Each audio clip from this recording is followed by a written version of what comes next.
সম্মানিত এলাকাবাসী, আপনাদের মাঝে গণসংযোগ করছেন বাংলাদেশ জামাত ইসলামের সম্মানিত আপনারা সালাম গ্রহণ করুন এবং আগামী 9 তারিখে মনোনীত বগুড়া 41 আসনের সম্মানিত এমপি পদপ্রার্থী আগামী 9 তারিখে দাঁড়িপাল্লা প্রতীকে ভোট দিয়ে জয়যুক্ত করে আপনাদের সেবা করার দাঁড়িপাল্লা প্রতীকে ভোট দিয়ে জয়যুক্ত করে আপনাদের সেবা করার সুযোগ দান করবেন ইনশাআল্লাহ। ইসলামী মনোনীত বগুড়া 41 আসনের সম্মানিত এমপি পদপ্রার্থী করে আপনাদের সেবা করার সুযোগ দান করবেন ইনশাআল্লাহ। সম্মানিত এলাকা 40 আসনের সম্মানিত এমপি পদপ্রার্থী আবিদুর রহমান সোহেল ভাই, আসনের সম্মানিত এমপি পদপ্রার্থী আবিদুর রহমান সোহেল ভাই, যিনি এই 8 নম্বর ওয়ার্ডের বাসিন্দা, আপনারা তার সালাম গ্রহণ করুন এবং আগামী 9 তারিখে দাঁড়িপাল্লা প্রতীকে ভোট।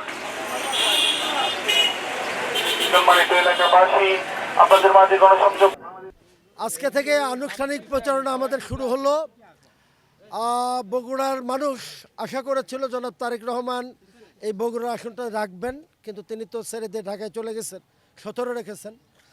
তো এটা খালি হয়েছে, এখানে উপনির্বাচন হবে আগামী 9 এপ্রিল।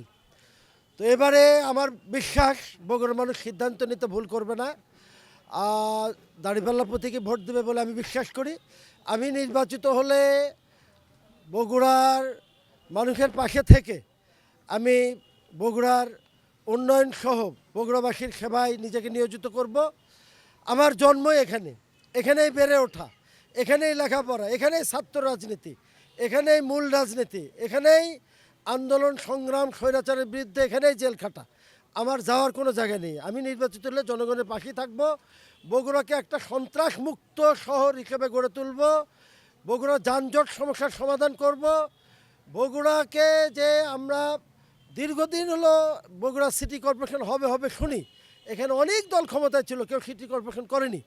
বিগত অন্তর্বর্তীকালীন সরকার এটা সিটি কর্পোরেশনের একটা মানে ঘোষণা দিয়ে প্রক্রিয়া শুরু করেছে। আমি নির্বাচিত হলে দ্রুত গতিতে বগুড়াকে একটা প্রথম শ্রেণীর সিটি কর্পোরেশনে রূপান্তরিত করার জন্য চেষ্টা করবো ইনশাআল্লাহ।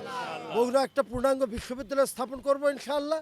বগুড়া বিমানবন্দর দ্রুততম সময়ে বাণিজ্যিকভাবে চালু করব। সর্বোপরি বগুড়ার যুব সমাজের কর্মসংস্থানের জন্য কৃষি নির্ভর শিল্প কারখানা চালু করে বগুড়াকে যে শিল্প নগরী হিসেবে যে খ্যাত, এটার মানে পুনরুদ্ধার করব, এর সম্মানটা পুনরুদ্ধার করব। সব কিছু মিলিয়ে বগুড়াবাসীর পাশে থেকে বগুড়াকে একটি আধুনিক সুন্দর বাসোপযোগী নগর হিসাবে শহর হিসেবে গড়ে তোলার জন্য সর্বাত্মক প্রচেষ্টা অব্যাহত রাখবো ইনশাআল্লাহ।